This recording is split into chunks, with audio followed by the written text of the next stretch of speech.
고올이라는 툴에 대해서, 기능에 대해서 알아보겠습니다. 자, 그래서 고올이 파티클이 오브젝트를 감싸는 듯한 애니메이션을 줄 수 있다고 말씀을 드렸는데, 일단 오브젝트가 필요하고 파티클이 필요하겠죠. 그래서 이런 상태에서 이 오브젝트에 선이 많으면 많을수록 좀 더 디테일하게 표현이 됩니다. 어쨌든 이 오브젝트의 이 오브젝트의 벌텍스로 인해 표현이 되기 때문에 벌텍스에 파티클이 묻어나는 기능이거든요. 과 오브젝트를 잡고 고를 하면은 재생을 하면 약간 이런 느낌으로 재생이 될 거예요. 그래서 이 파티클이 오브젝트를 감싸긴 하는데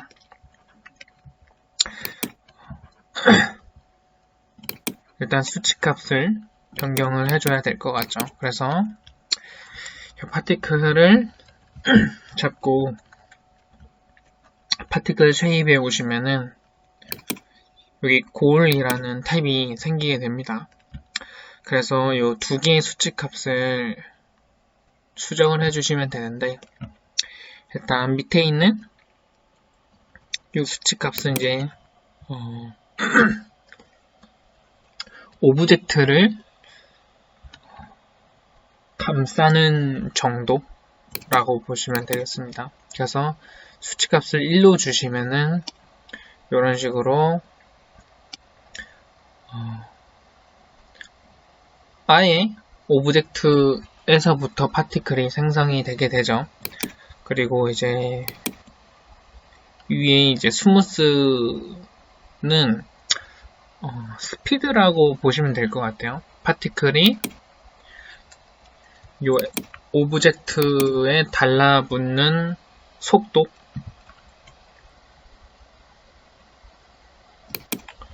이렇게 감싸게 됩니다. 그래서 이 경우에서는 이 오브젝트만 하이드 시켜주시면은 이런 식으로 파티클이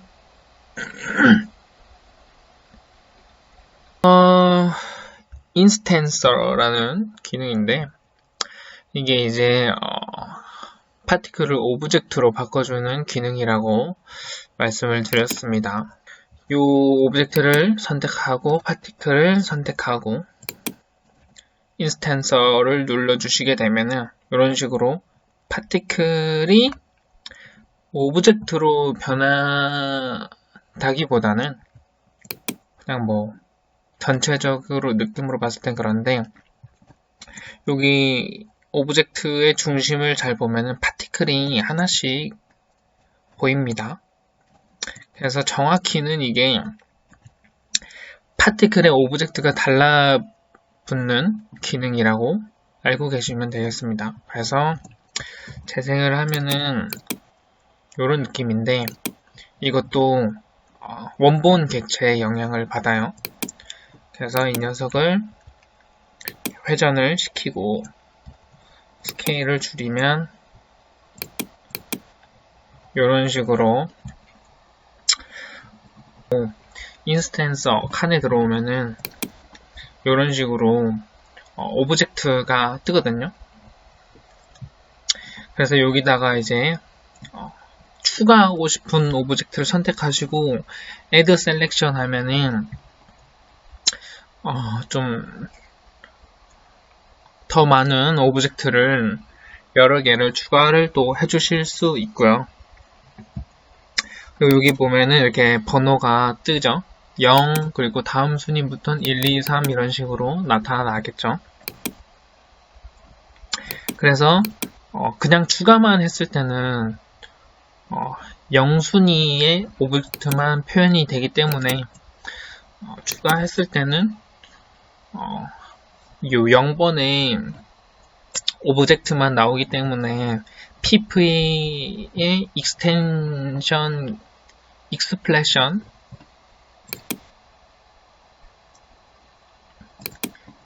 값을 이제 줘서 랜덤 값을 줘서 뭐 오브젝트를 이제 추가를 해서 뭐 0번부터 3번까지의 객체가 있다고 했을 때 랜덤 값의 익스프레션을 줘서 0번부터 3번까지의 숫자를 부여해 주시면은 0번부터 3번까지의 객체가 이렇게 나오게 됩니다.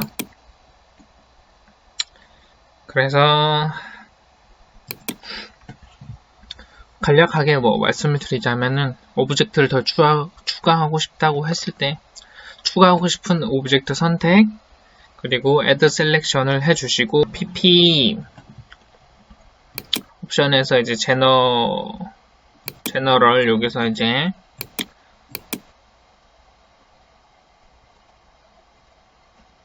추가를 해서 익스프레션 값을 주시고 요 숫자를 고려해야겠죠. 0, 1, 2, 3 이런 식으로 랜덤 값에 익스프레션 키를 값을 주셔서 적용을 해 주신 다음에 여기 이제 이 데이터 타입 체크를 해 주시고 오브젝트 인덱스에 들어가셔서 방금 적용하신 익스프레션 pp를 선택을 해주시면은 이제 오브젝트가 0번부터 이제 몇 번까지의 랜덤 값이 부여가 돼서 나타나게 되실 겁니다. 이번에는 mParticle 툴이라는 기능인데 요거는 이제 2m에서 파티클이 생성이 되는 거보다는 드래그나 클릭으로 바로 파티클을 원하는 곳에 바로 생성을 할 수 있는 그런 기능입니다. 그래서 옵션을 보시면은 요거 이제 파티클의 개수입니다. 파티클 개수고 한 번 클릭할 때 파티클의 개수죠. 그래서 클릭을 하면은 이런 식으로 파티클이 10개가 생성이 되고요. 그리고 이 녀석은 이제 거리입니다. 거리. 이거를 이제 소치를 높이면 높일수록 엄청 넓어지죠. 그래서 수치를 낮췄을 때는 이렇게 모이게 되고 수치 높이면 이렇게 퍼지게 되고 그리고 여기 밑에 이제 체크바를 활용을 해 보시면은 이제 안 했을 때는 클릭으로밖에 파티클이 생성이 안 되는데 요거를 이제 체크를 해 주시면은 이제 드래그 하면서 파티클을 생성을 할 수 있습니다. 그래서 이거는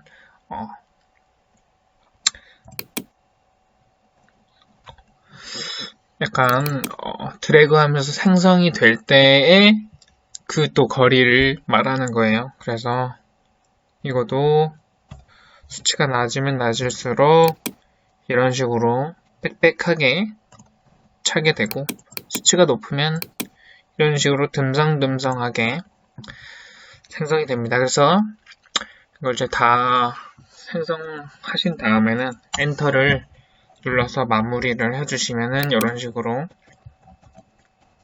파티클이 생기게 됩니다. 자, 이번에는 소프트 바디에 대해서 알아보도록 하겠습니다. 자, 소프트 바디는 약간 말랑말랑한 그런 오브젝트를 표현할 때 사용한다고 말씀드렸는데 어떤 느낌인지 한번 알아보도록 하겠습니다. 소프트 바디를 적용해 주시면 되는데 요거를 그냥 적용해 주시게 되면은 어떻게 되냐, 요런 식으로 이제 밑도 끝도 없이 계속 늘어나게 됩니다. 그래서 소프트 바디를 옵션을 선택해서 두 번째 탭의 밑에 선택을 해주시고 다시 적용을 하게 되면은 자, 이런 식으로 자, 지금은 뭐 많이 티가 안 날 수도 있는데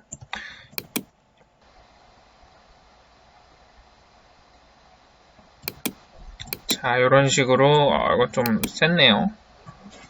이런 식으로 이제 땅에도 어떤 물리 현상이 생기게 됩니다. emit from object에 대해서 설명을 드릴 건데 요거는 이제 이해하기 쉽게 여기 n particles 말고 밑에 legacy emit from object로 설명을 드리도록 하겠습니다. 여기도 이제 n 버전이 있고 legacy 버전이 있죠. 그래서 일단은 오브젝트 플래너를 하나 불러와 주시고 emit from object를 활성화하게 되면은 재생했을 때 이런 식으로 오브젝트에서 파티클이 뿜어져 나오게 되는데 지금 에미터 타입은 옴니예요. 옴니였을 때는 이렇게 오브젝트 전체에서 전체적으로 이렇게 파티클이 뿜어져 나오고 서페이스로 했을 때는 이렇게 한쪽 면에서만 파티클이 뿜어져 나오게 됩니다. 그래서 이거 뭐 마찬가지로 뭐 커브로 했을 때는 이건 커브가 아니죠. 커브로 했을 때는 커브에서만 파티클이 나오게 되고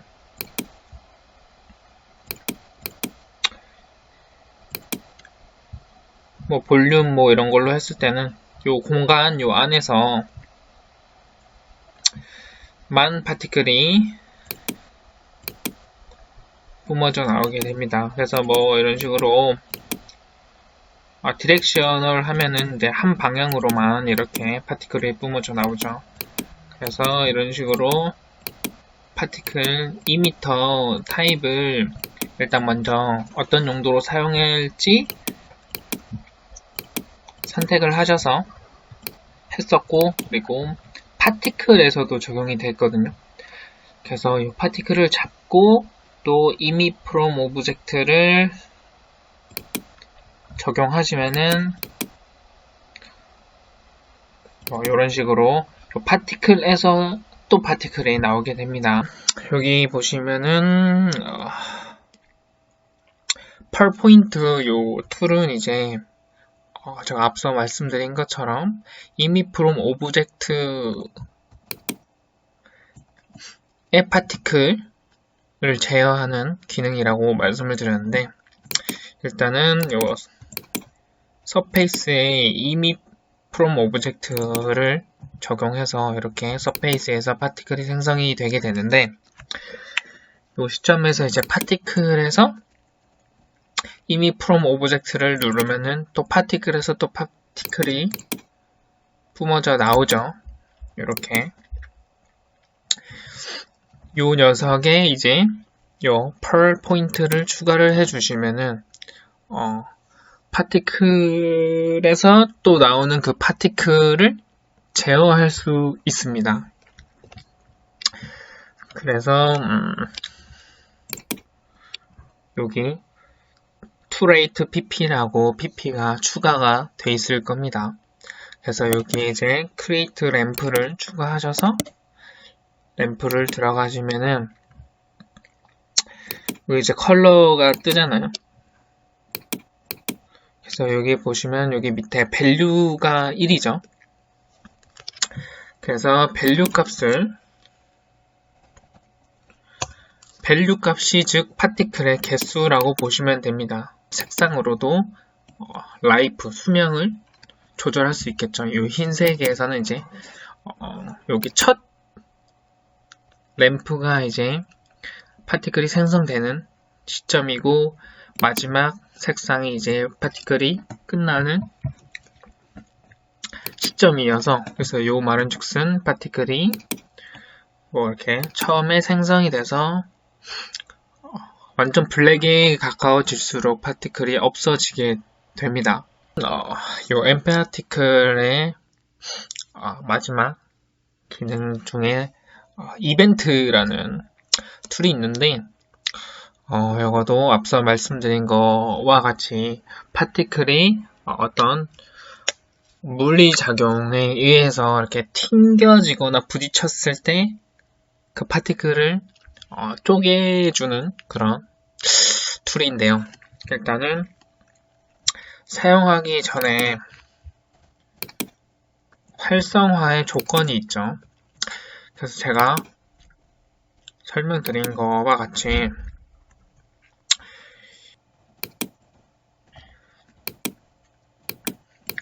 어떤 객체에 의해서 파티클이 부딪히거나 닿아야만 활성화될 수 있는 그런 툴이에요.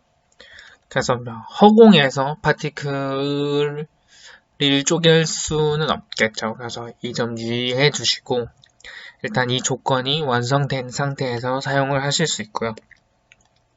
그래서 이 이벤트를 눌러보시면은 이렇게 뜨는데 한번 보시면은 여기 이제 오브젝트가 객체 지정 항목이죠. 그리고 이 이벤트가 추가 항목이에요. 그래서 지정 항목을 이제 그 해당 파티클 지정 항목을 선택을 해주시고 그 다음에 밑에 보면은 타입이 있어요. 그래서 처음 요 녀석 이미트란에 체크를 해주시면은 원본 파티클이 계속 생존할 거냐 하게 됩니다. 그래서 보시면은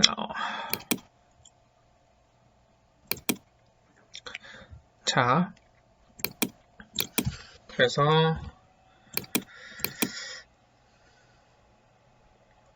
이렇게 보시면은 일단은 파티클이 부딪히는 순간 파티클이 또 쪼개지면서 다른 파티클이 생성이 되게 되는데 요 이제 이미트에 체크를 하게 되는 순간 원본 파티클은 계속 살아있어요. 살아있는 상태에서 쪼개지는 파티클이 여기 이제 뭐 개수랑 스피드, 벨로시티 등 이제 설정해서 사용하는 타입이 있고요.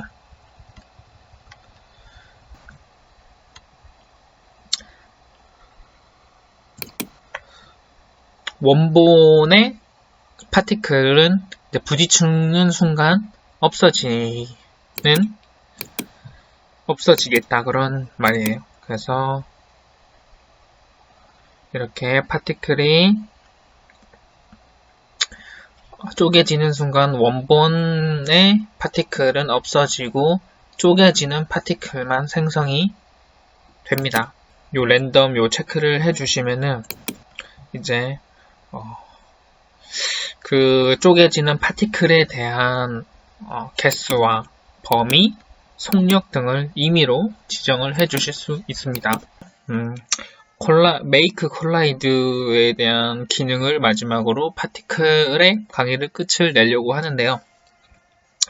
앞서 말씀드린 것처럼 요 메이크 콜라이드는 요 레거시 파티클에서만 사용이 가능하다고 말씀을 드렸죠.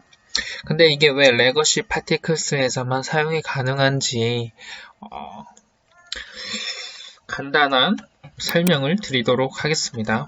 중력값이 n이 붙은 건 다 중력값이 들어가 있는 옵션이라고 보시면 됩니다.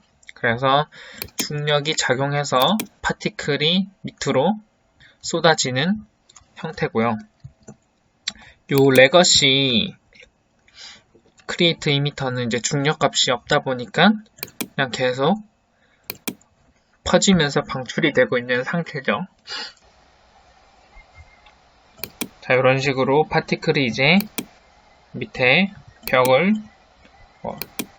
가끔 계산 오류로 이렇게 뚫는 녀석도 있는데 이런 식으로 이제 파티클이 벽에 부딪혀서 튕기게끔 만들어주게 됩니다. 그래서 요게 이제 Make Collide라는 기능이라고 알고 계시면 되겠고요.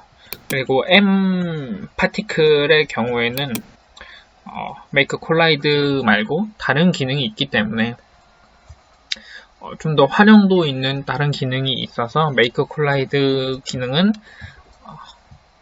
사용이 되지 않습니다.